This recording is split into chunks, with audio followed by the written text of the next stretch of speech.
Okay, remember that they're changing my voice. This video is about the issue of divine birthright. So what is the main message of Jacob and Esau? That if you cheat somebody out of their right to lead, there are consequences. Keep in mind, this is the end, so no matter what, no one will be able to be a valid leader. After I'm gone, they won't be able to. But bear with me now. Some of you might say, well, that's not the case. Jacob changed his name to Israel, the 12 tribes, what have you. You're thinking of it the wrong way. You keep missing the point. How many of you would buy a dozen eggs if all of them were spoiled except for one? What we see in the story of Jacob and Esau is that Esau was not worthy to lead. So put his name on a piece of paper, cross him out. Also, Jacob was not worthy to lead. Put his name on a piece of paper, cross him out. You'll see why in a second here.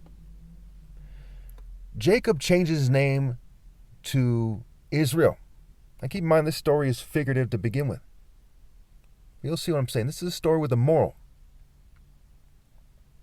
Now when he does so, does he become a divine being who can do no wrong? No. How do we know? Because we know them by their fruits, their children, their fruit of the womb, their works, their deeds, what have you.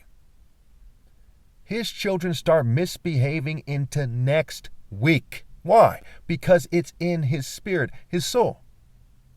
And the Bible goes on, Jeremiah, Isaiah, that they're trying to purge this person, but they can't do it. Why? Because they weren't destined to lead all of humanity.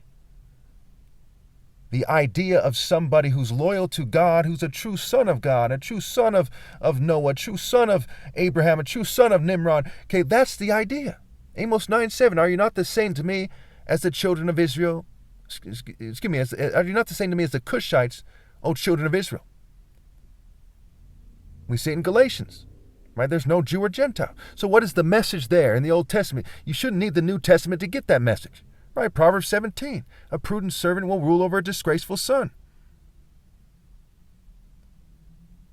So the message is that the vast majority of Jews represented Jacob's rather flawed, rather dark self, rather petty and cheating self. Thus the saying and the phrase, a deceiving Jacob. Look it up, it's in the Bible. A deceiving Jacob, a deceiver. John 8, the children of the devil, the vast majority of them. No offense to the Jews, this is in the story. I would love to hear your interpretation if you don't agree. Who killed the prophets historically and consistently in the story? Was it not the Jews for the most part? Who persecuted Elijah? Was it the Gentiles? In the New Testament, who killed John the Baptist, Stephen the martyr, and Jesus, not just Jesus, with the Romans, by encouraging the Romans to kill him? Now, am I saying that all Jews are bad no matter what? No.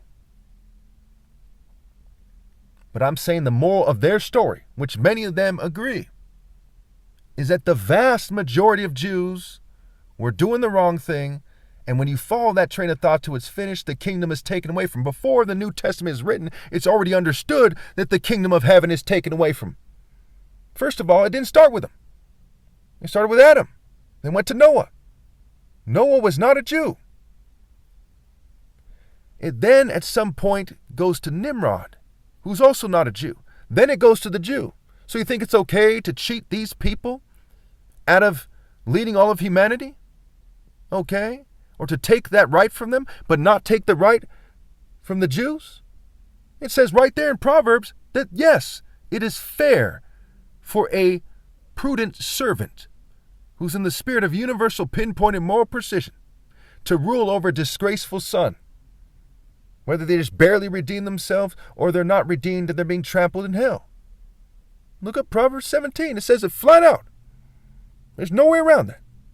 And Proverbs transcends the other books in the story. Why? Because of Proverbs 1, where it says that it's to understand the riddles and the parables and the sayings of the wise. The other books are just gibberish without Proverbs is one way to look at it, because it says this is the codex. This is what you need to decode the story.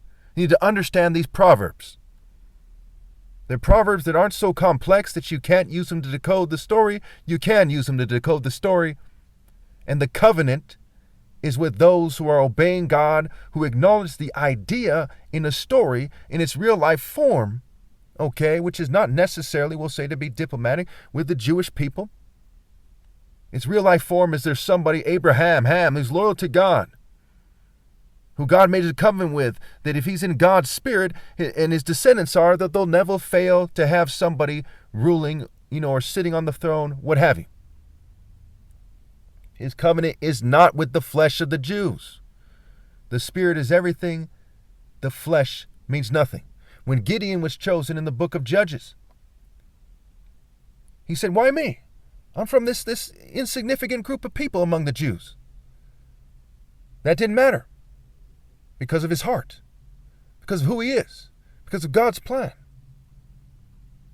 because of the Spirit. So we see the masses of these people, it is their nature to deceive. And part of Jacob was saying, was a part of him saying, do God's work, right? Which is also expressed in the story. But it's not the majority of them. Thus we see with his offspring. And then on top of that, we see that it's God's plan to take the righteous away. So people in general are getting more evil, not just the Jews. Now, whose nature is it to rise above everybody else after Noah and to put their foot down in moral might as a mighty warrior? It's Cush's nature. Nimrod. Ham begot Cush. Cush begot Nimrod. Nimrod founded Babylon and made it great. And the people in the area, and look where it's located. There's lots of different people there. It was in Shem's area. This black guy went into Shem's area, is one way to look at it at least, and said, hey, you're all wrong. I am God's son, not any of you.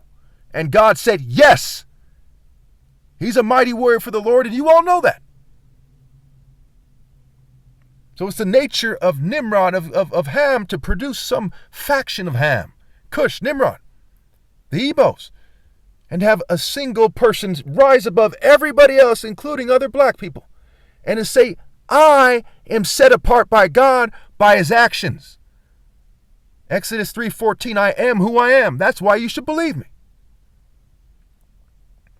If you don't get that from the story, you are a racist piece of shit. Why didn't you get that from the story? All you churches, for those of you who have read a lot, mind you, and those who have heard me right now, if you don't know by now, why don't you know that already?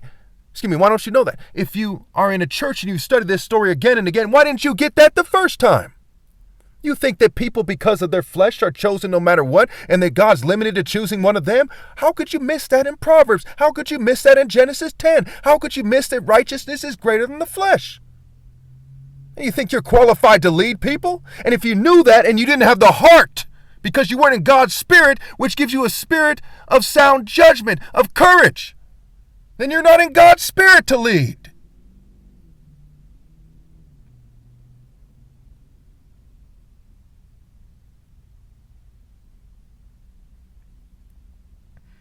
Say, look from the quarry to the quarry from which you were cut.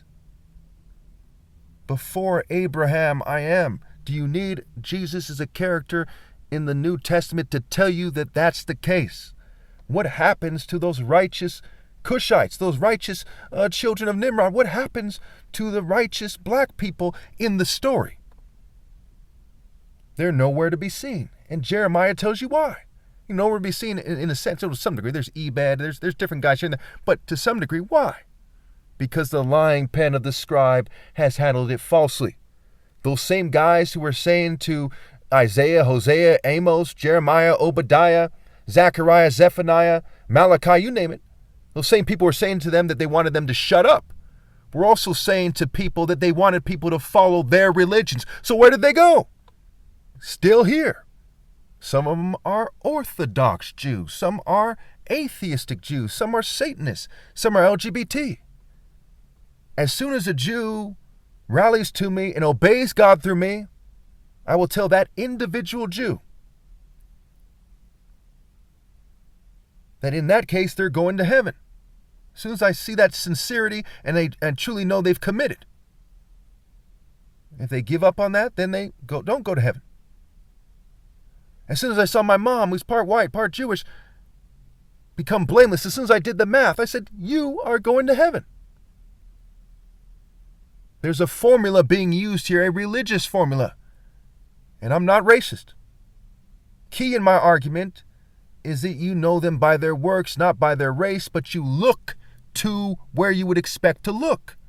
But if you don't find it there, you look elsewhere. Either way, you look everywhere.